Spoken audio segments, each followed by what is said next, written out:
Bonjour, ici Chris Burns. Bienvenue dans The Network, le débat avec les personnalités qui font l'actualité. Tout de suite, les titres.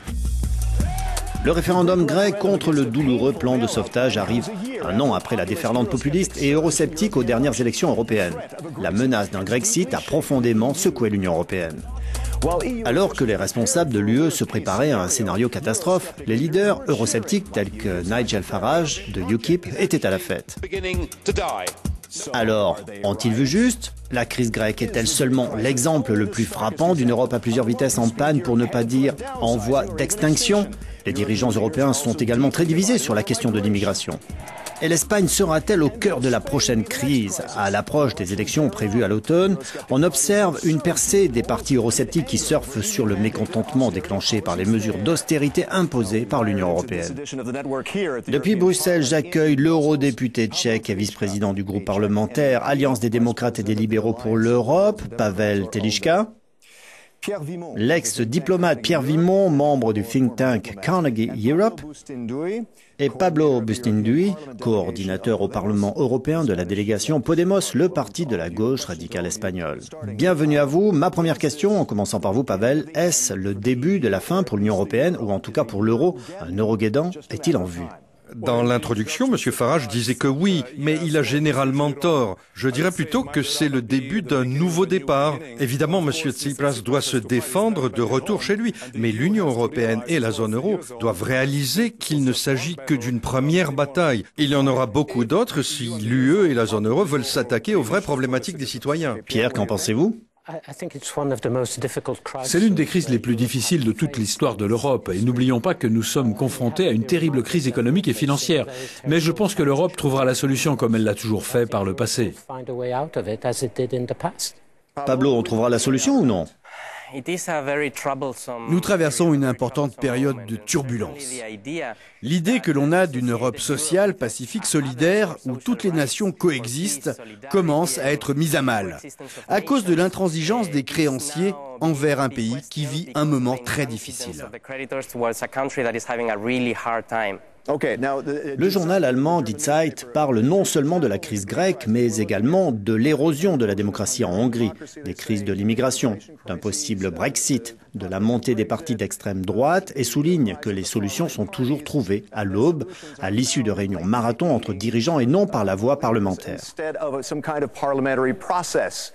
Cela ne laisse-t-il pas présager la fin de l'Union européenne puisque l'on va de crise en crise? Pavel?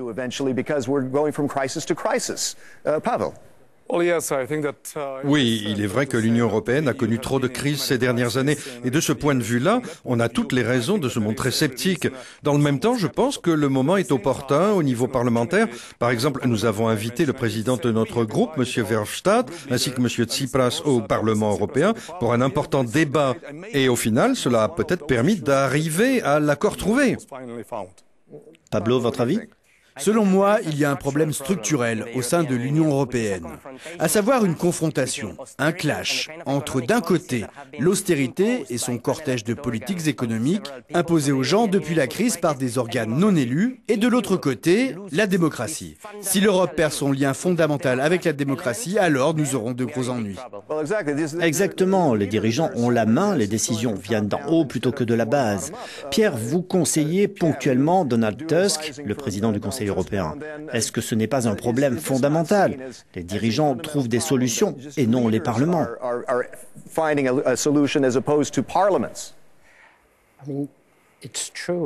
C'est vrai, et nous avons ce problème depuis des années, tout comme ces réunions marathon, ce n'est pas nouveau. Mais, premièrement, ne sous-estimons pas le fait que les parlements nationaux ont leur mot à dire dans ce qui se produit actuellement. Et c'est ce qui se passe en ce moment en Grèce et en Allemagne au Bundestag. Et puis, pour moi, la véritable question, c'est comment mettre de l'ordre chez nous, de sorte que la Maison Europe travaille beaucoup plus efficacement qu'elle ne l'a fait par le passé. Il faut à nouveau se pencher sur cette question. Ok, Monsieur Juncker, le président de la Commission européenne, estime que la solution à la crise grecque passe par un approfondissement de l'union économique et monétaire. Mais sommes-nous d'humeur à aller dans cette voie, Pablo? Eh bien, quand on regarde la Grèce et le type de politique qu'on lui a imposé depuis le début de la crise financière, on constate qu'elles ont démoli les 2/3 de son système productif. La Grèce a perdu 27% de son PIB. Et lorsque les Grecs ont voté en faveur d'une option différente, l'establishment a réagi en imposant le même genre de logique et de politique. Voilà ce qu'on peut voir. Nous devons régler ce problème et il faut une alternative politique. Actuellement, il y a une politique monétaire standard pour tous. Comment pousser cette logique encore plus loin, Pavel ? Ces dernières années, la Grèce aurait dû faire ses devoirs avec plus d'application. L'Union européenne a elle aussi ses propres devoirs à faire. Bien sûr, nous devons trouver les faiblesses systémiques de l'euro, mais ce n'est pas nous qui avons causé les problèmes de la Grèce.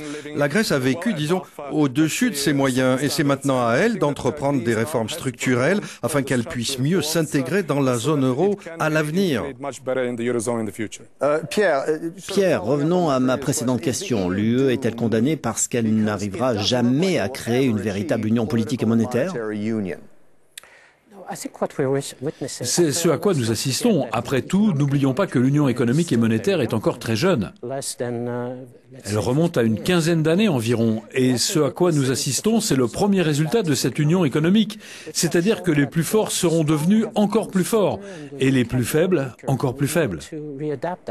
Nous avons besoin d'un réajustement qui passe par des changements structurels et surtout, il faut revitaliser notre modèle économique et social pour le rendre plus compétitif vis-à-vis du reste du monde. De nombreux dirigeants y pensent, avoir un espace européen où les pays seraient solidaires entre eux. Mais parallèlement, ils veillent jalousement sur leurs propres intérêts nationaux. Ils ne veulent pas décevoir leurs électeurs. Comment poursuivre ce projet européen? Pablo?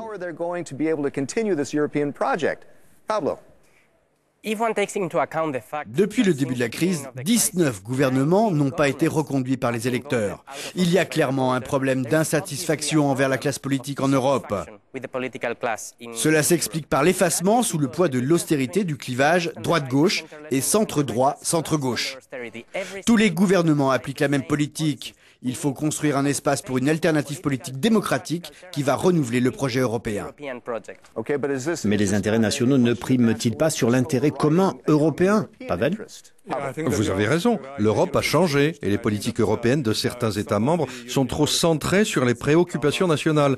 Cela dit, pour revenir à ce qui a été dit plus tôt, des États membres comme les pays baltes étaient vraiment pauvres au départ, ils rencontraient d'énormes difficultés, ils étaient pour ainsi dire au bord de la faillite, mais ils ont entrepris de profondes réformes structurelles et aujourd'hui ils s'en sortent très bien.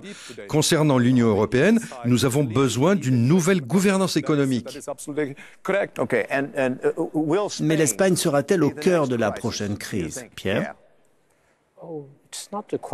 La question n'est pas de savoir si ce sera l'Espagne, le Portugal, la France ou l'Italie. Cela concerne l'ensemble de l'Union européenne. Son modèle économique et social présent doit être réajusté et modifié. Je pense que Pablo a raison quand il dit que l'austérité ne peut pas être la seule réponse, parce que le problème de fond, c'est la nécessité de réformer. On a certes besoin de certaines mesures d'austérité pour remettre la maison en ordre, mais le véritable enjeu pour l'Europe, c'est de savoir comment réformer notre union, trouver une meilleure gouvernance et un nouveau modèle pour être plus compétitif. C'est de cela dont il est question.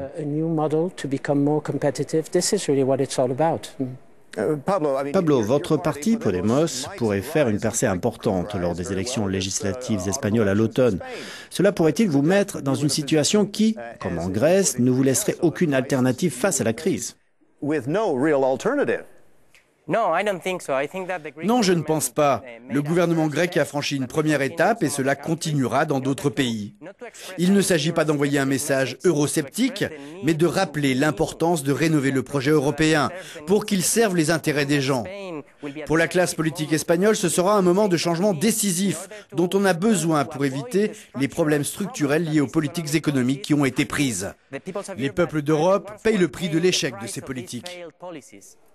Pablo Bustinduy, merci beaucoup et merci également à vous, Pavel Telička et Pierre Vimont. C'était Chris Burns et à très bientôt dans The Network.